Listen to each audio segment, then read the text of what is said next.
All right, folks, it's time for our next 6.5 Creedmoor video, and today we're going to look at the 6.5 millimeter version of the Sierra GameChanger. This is a new hunting bullet from Sierra. This is 130 grains. The box does say tipped Game King, so that might be the more reasonable thing to call it, but they're marketing these as the GameChanger. We've already tried out the 30 caliber version of this bullet. We shot some into ballistics gel and they expanded really nicely. So we're going to try them out here today in 6.5 Creedmoor, and I'm going to shoot some into gel to see if they perform like the 30 caliber version did. The powder for today is one I've been wanting to try for quite some time in the Creedmoor Reloder 16. We've had good success with Reloder 17, but Reloder 16 is supposed to be pretty similar. I think you get a little bit better velocities with Reloder 16, but more importantly, it has better temperature stability. Yeah, they put on there exceptional temperature stability. TZ technology. How can you go wrong with TZ technology?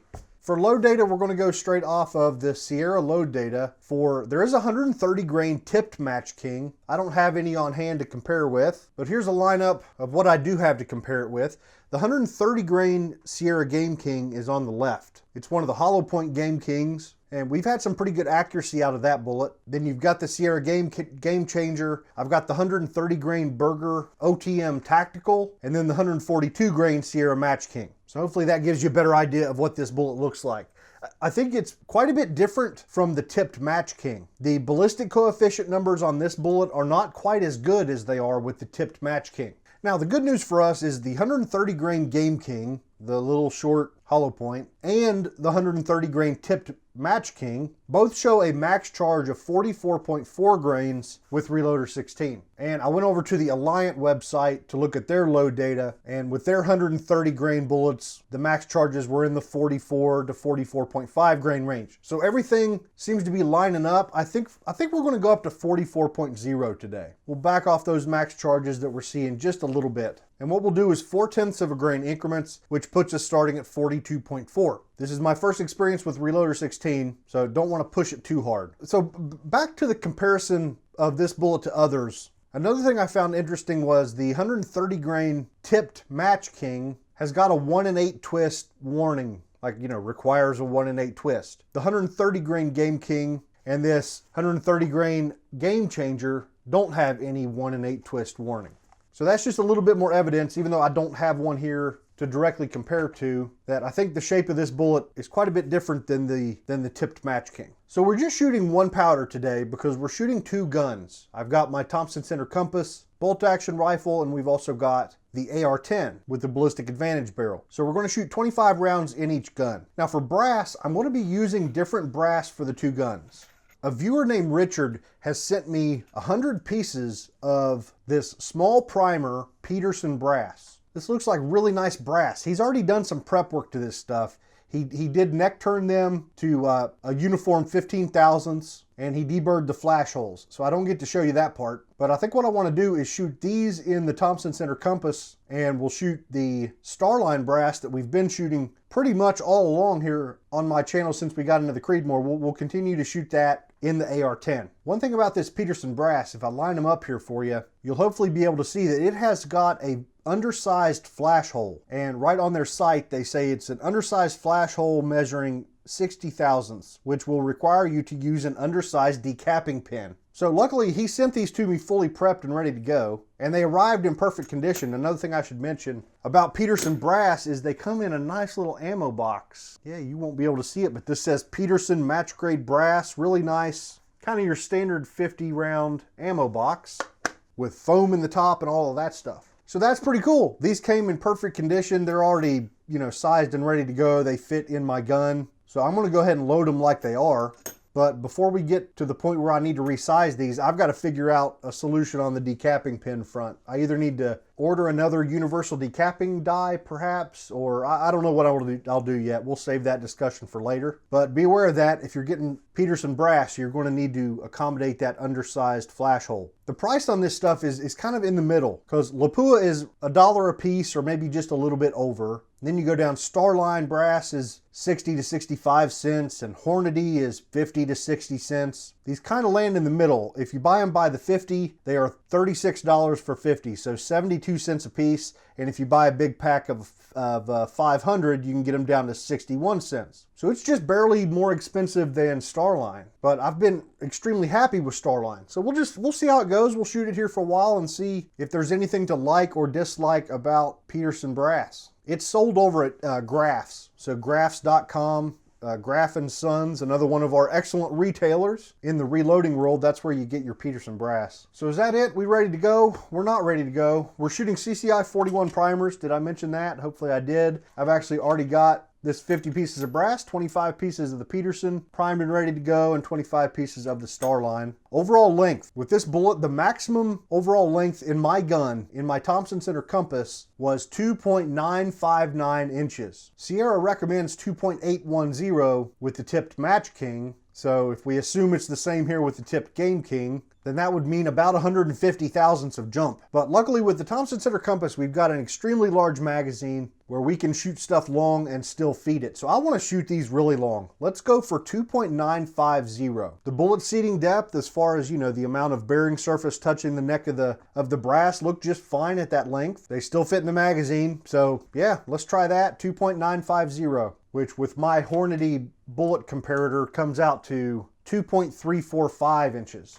So that's the plan for the compass. In the AR-10, the max overall length was right at 2.9 inches. So for that guy, we're using Magpul magazines, which 2.810 is about as long as we can fit in those anyway. So that's what we'll go with for the AR-10. That'll give us about 90 thousandths of jump. So that'll let us look at this bullet both with very little jump and also, well, 90 thousandths isn't a ton. So whatever. Yeah, that's what we're going with. Does that cover it? I think that covers it. All right, folks, I'm going to start measuring out some powder. Okay, so I've weighed out my first few charges, and I thought this might be a good opportunity to show you the case capacity differences I'm seeing between Starline and Peterson. On the left here is a brand new piece of Peterson that we'll be firing today. This is actually our starting charge of 42.4 grains. You can see I'm already right up to the neck. So once I get up to my 44 grain max charge, it's going to be pretty compressed. But with the Peterson, we are shooting the very long overall length with the Thompson Center compass. So no big deal there. The next piece here is a piece of fired Peterson brass. It hasn't even been resized, and that's where the same charge comes to with it. So a little bit more room, but when we compare it over here, this is a piece of Starline brass that we're going to shoot today. That guy is down below the shoulder a little bit, or down into the shoulder a little bit, you know, below the neck. So it seems this Peterson brass is a little bit thicker than the Starline with just a little bit less case capacity. So definitely not going to be like interchangeable load data between these cases, I wouldn't think. Okay, so I'm not expecting much drama here with bullet seating. I am using a set of Hornady custom grade dies with the micro just seating stem thingy here, and we've got a seating stem that fits this bullet pretty well. So it's just a matter of dialing it in. So I'm starting with the Peterson brass, which should be our longer overall length. That didn't touch yet. Let me screw it down here just a little. Okay, let's see what that gets us. So my target is 2.345 with the Hornady bullet comparator, and we're at about 2.459. So about 115 thousandths, right? There's 110 thousandths of adjustment. Let's see if that gets us close. Okay, 2.353. Pretty darn close. Let me seat another one here. Also 2.353. So let's go ahead and move down 8. And we'll go 9. So that should put us right where we need to be. 2.344. So that's 1/1000th of an inch too short. 2.344 and 2.344. Good deal. Which should give us about a 2.950 inch measurement to the tip of the bullet, 2.946, 2.948, and 2.946. So pretty darn close. Yeah, these guys sure are long, all the way out there at 2.950. So hopefully they'll shoot. Now, one thing when we were doing this bullet in 30 caliber, we did find that the bullet base to bullet tip length did vary quite a bit on these. So it wasn't unusual for us to see a good bit of variation in overall length when measured to the tip. I think we almost saw 10 thousandths of spread, but very consistent cartridge-based ogive measurements. Yep, 2.344. So I'm going to go ahead and skip to the 5th row, which is our max charge. These are extremely compressed charges, like the bullet won't even sit all the way down in the neck because the powder level is just right there. So let's seat a couple of these guys and get a feel for how much our overall length is going to stretch. A little bit of crunchiness there.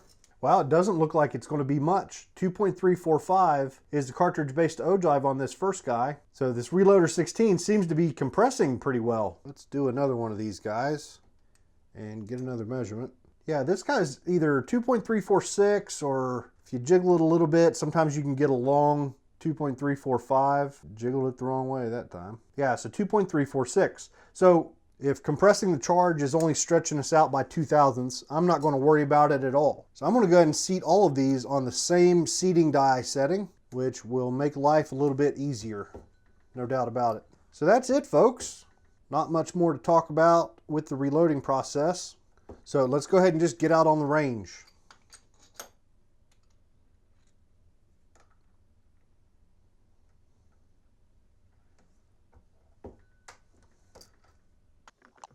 Okay, folks, we've got a target at 100 yards. The dots down there are 1 inch in diameter. The first gun here is my Thompson Center compass with the Vortex Diamondback Tactical 24 power scope on it. We've got our Boyd stock. We're shooting off of a front rest and a rear bag. And it's time to see if these 130 grain Game Changers will shoot. Very long overall length here for the Thompson Center compass at 2.950, but they fit in the magazine just fine. That first one fed just fine. So we're going to magazine feed them. Let's see if they'll shoot a group.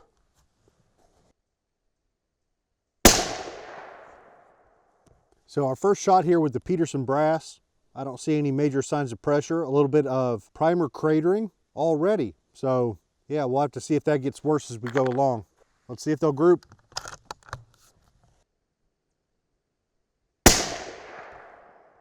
Okay, that's a good start. We're already right at about 2,800 feet per second. Our first 2 shots have been 2809 and 2776. I should have made note of what the velocities were on the load data with the other bullets. I don't know. We'll just see how it goes.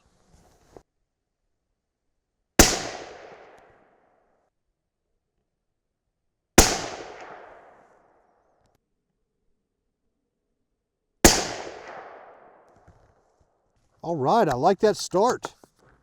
That's not bad at all. 2795 with a 13.0 standard deviation. That's not the worst thing in the world. So let's clear the chronograph. I am using my MagnetoSpeed chronograph today. When I hang it off of my suppressor like this, it really doesn't affect things very much. So that's how we normally do things around here. All right, next up, 42.8 grains.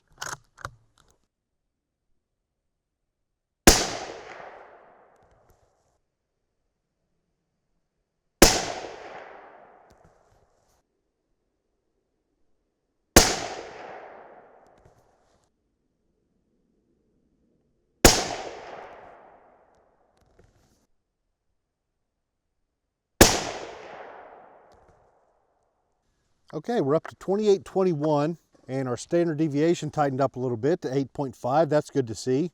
Our brass still looks the same, so we're moving forward. 43.2 grains is next.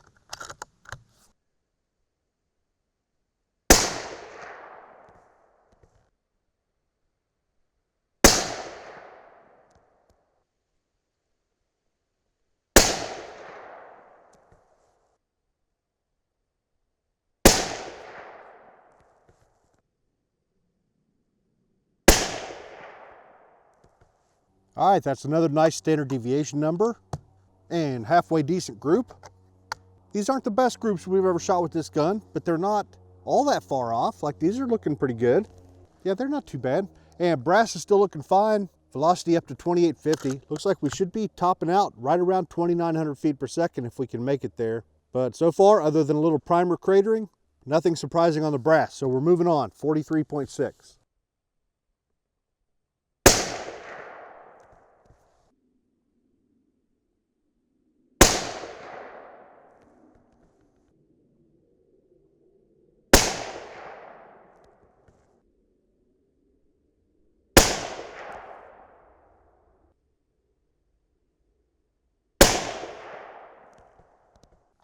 Okay, so far so good with the brass here in the compass. We're up to 2879. The brass is still looking fine. Another single digit standard deviation. That's a good thing. So last up, 44.0.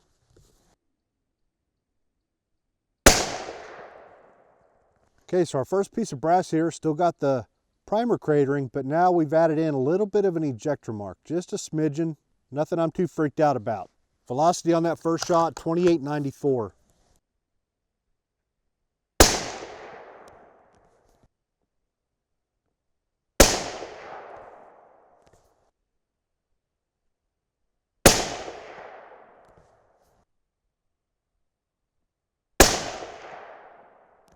Okay, so maybe just the tiniest little bit of a difficult bolt lift here on this last load as well. Definitely getting an ejector mark, maybe just a little bit of a stiffer bolt lift. So I think we probably went about as far as we'd want to go, but we did make it to 2,900 feet per second.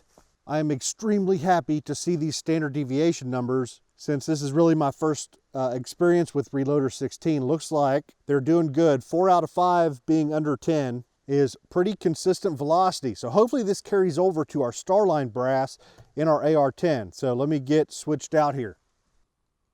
Okay folks, same range, same setup, but this is our Aero Precision AR-10 or M5E1, I think they call it. It has a ballistic advantage barrel. So let's make our way back through the same loads. We are going to magazine feed them. Our overall length is changing quite a bit. Right now we're down to 2.810. So these are 140,000 shorter than the rounds we shot from the compass. Let's see if they'll group.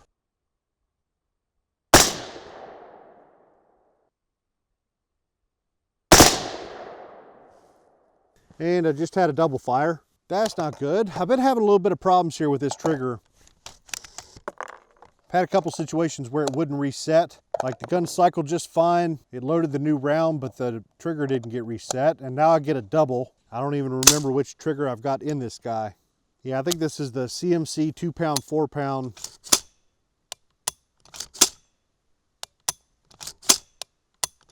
Earlier when I was sighting in the gun and I was having the problem, I just worked the trigger a few times and it stopped.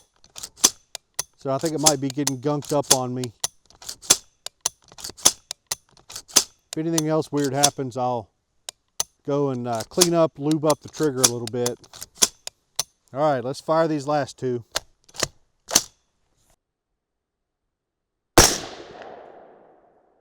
Yeah, the trigger didn't reset, but it loaded the round. The issue might be gas. I don't know. Okay, so the 4 readings we got on the chronograph were about 30 feet per second slower than we were with the compass, 2766. But we got a 2.0 feet per second standard deviation. That's good. That's really good.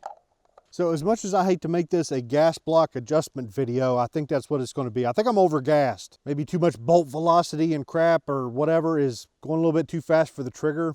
One thing I did get, I got the parts to start using my JP silent captured spring in AR-10. That's what I should have done before this video, but I'm an idiot. Okay, so I've got the gas system turned way down now. So we might have some failures to feed here. I don't know. We'll see.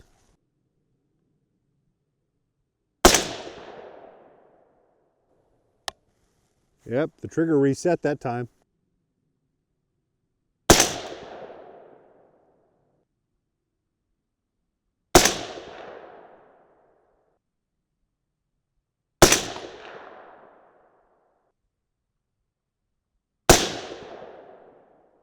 All right, no feeding problems, bolt locked back. Yeah, I had the gas turned way too high. That's what was going on. Okay, so that's not a terrible group. Velocity up to 2797.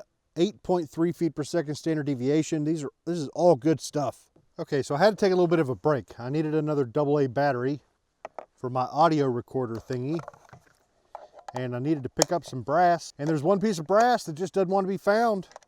I've been looking for like 15 minutes. I give up. So moving right along, 43.2 grains.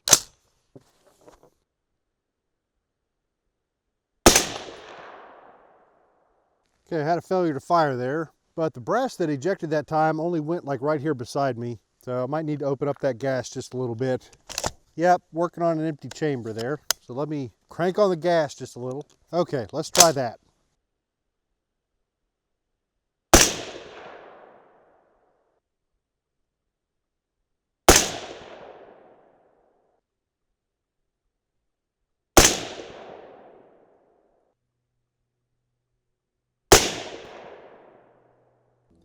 43.6.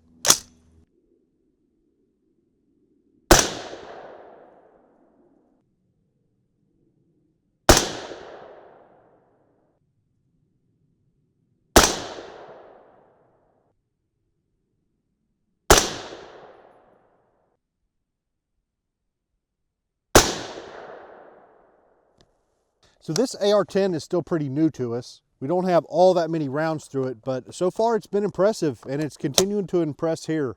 That is not bad shooting from a platform like this. All right, last up, 44.0 grains.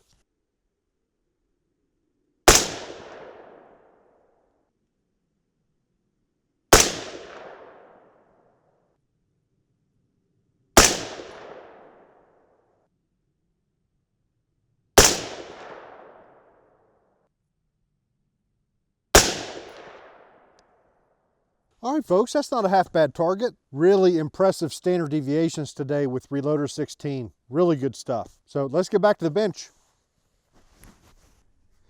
All right, guys, I put a couple of these through some ballistic gel, and they certainly did expand, and expanded very nicely. It looks like these guys lost quite a bit of weight, though. The velocity on these shots was about 2,850 feet per second. The gel was about 10 feet away. I used the synthetic gel from Clear Ballistics, and I got some footage of it, but it's garbage. The gel had already been used before, so we couldn't really look at the wound channels, and it was just a bit of a fiasco all around. But I mainly just wanted to see how they expand, or if they expanded okay, and these guys certainly freaking expanded like crazy. I got about 26 to 28 inches of penetration. I've got two 16-inch blocks, so these were toward the end of the second block, so lots of penetration, and it looks like they left a decent amount of shrapnel behind. Let's find out exactly how much. Here's our scale. The first one is, holy crap, 87.2 grains. This guy lost 43 grains. So let's look at the other one here, 67.5. So that one lost almost half of its weight. I'm a little bit surprised by this because when we tested the 30 caliber, here are the 165 grain 30 caliber GameChangers. They expanded nicely and held most of their weight. Let's see, these were 165s. Let's see what they weigh. That one's 129.7 and that one's 134.7. So I guess they lost around 30 grains. So certainly nothing like the last bullet we tested, the 140 grain Spear Gold Dot that kept pretty much all of its weight. But this is a bonded bullet, so I don't know that it's a fair comparison, but the price on these is pretty much exactly the same in the 6.5 millimeter offering. And if you look at the 30 caliber options, the Gold Dots are a good bit cheaper than the GameChanger. So different bullet construction, not necessarily a fair comparison, but these were better at holding their weight and they were more accurate. The groups in our 6.5 millimeter video with those were just a little bit better than we saw today with the GameChanger. Now, I know a lot of people prefer this. You know, they like a bullet that sends a little bit of shrapnel and does a bunch of damage inside of the animal. So if that's what you like, these might just be about perfect for you. So we're going to be testing these in the 6.5 Grendel as well. And you know, our velocities are going to be a good bit slower over in that cartridge. So maybe they'll hold together a little bit better at, you know, 300 or 400 feet per second less velocity, but still expand pretty well at those numbers. I don't know, we'll see. That'll be the next video with this bullet, and we'll just have to wait and see. All right, I think that's enough playing around with these. Let's have a really quick look at the brass.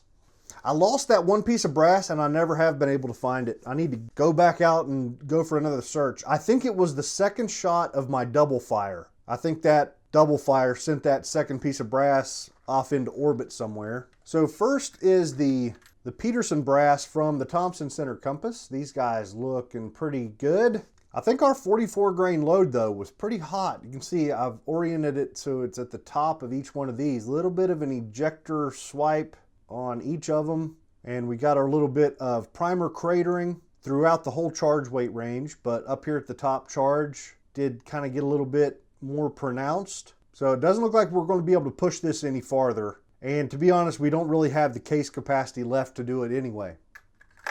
Here are a few from the max charge with the AR-10. These guys got pretty dirty. Actually, let's just look at this one in particular, because right there at the top did get just a little bit of a burr raised up, just a touch. Now the JP high pressure bolt that we run in the AR-10 doesn't give us much of any primer cratering. So that's just that's a good thing, but I don't like to see that ejector burr.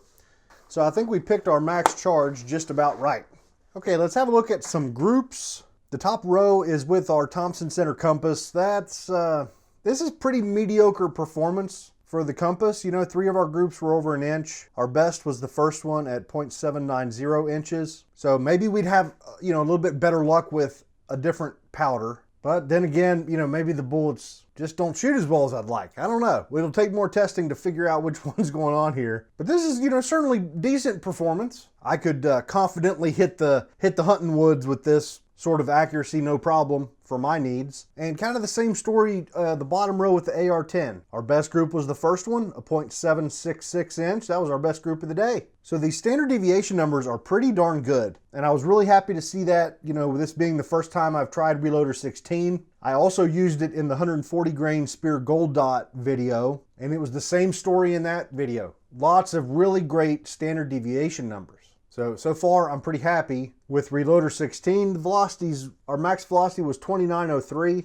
We didn't have any direct load data for this bullet, but the Sierra data for the other 130 grain bullets shows the max charge being 2,900 feet per second. So the velocities look just about where they should be. So I think that, you know, that pretty much covers it. Just kind of okay performance. Not quite as much weight retention as I would have liked on the gel test, and not quite as much accuracy as I would have liked to have seen. Just kind of okay in both categories. If you've tried the 130 grain Sierra GameChanger, let me know how it's doing in your gun down in the comments. So I think I'm out of stuff to talk about, so this is where we wrap it up. I'll see you guys next time.